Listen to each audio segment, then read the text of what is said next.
Имам неколку пораки до актуелниот градоначалник. Прво, мислам дека е одраз на карактер и на домашно воспитување да не се грижите нити основно за она што се ваши обврски, она што го направиле тие пред вас.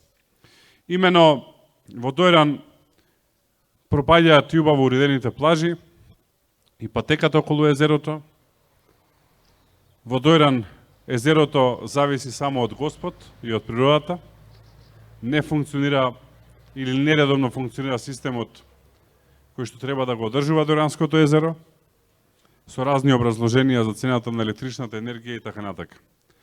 Втората порака, упатена до него, е да го предупредам дека согласно изборниот законник и кривичниот законник се сметаат за тешки кривични дела делата против изборите.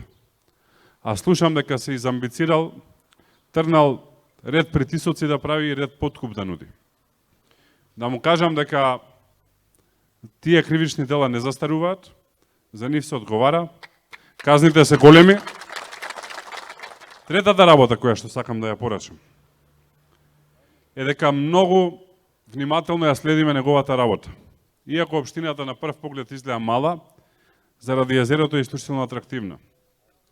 Има бројни сомнежи за злоупотреба на службена положба, пред се во делот на урбанизмот. И тоа го следиме многу внимателно.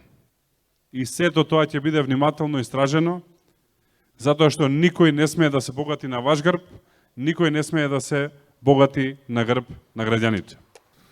Затоа јас ве молам, кога ќе носиме одлуката, и се обраќам на сите граѓани од овде од Дојран, на цела Македонија, кога ќе носиме одлуката на 24 април и 8 мај, треба сето ова кое што го зборуваме да го имаме во предвид каква одлука носиме, за да не ни се повторуваат порази, да не ни се повторуваат грабежи, да не ни се повторуваат омалуважувања, понижување и срам, кој што секогаш без исклучок го носи владата на СДСМ. За жал, оние чевли кои што ги редеа пред зградата на македонската влада, символизирајќи дека на тој начин некоја си влада на ВМРО ДПМН режимска, каква што тие нарекува, била виновна зашто си оделе луѓето од Македонија. Собствениците на тие чевли никогаш не дојда, ама бројот на тие чевли се десетостручи. 10 пати повеќе имаме сега број на чевли кои што се таму наредени, кои што ги чекаат своите собственици, кои што заминаа од Македонија изминатиот 6,5 години. Е крајот на сето ова кое што јас денеска го зборувам, треба да почнеме да го пишуваме на 24 април, а конечно последната точка да ја ставиме на 8 мај.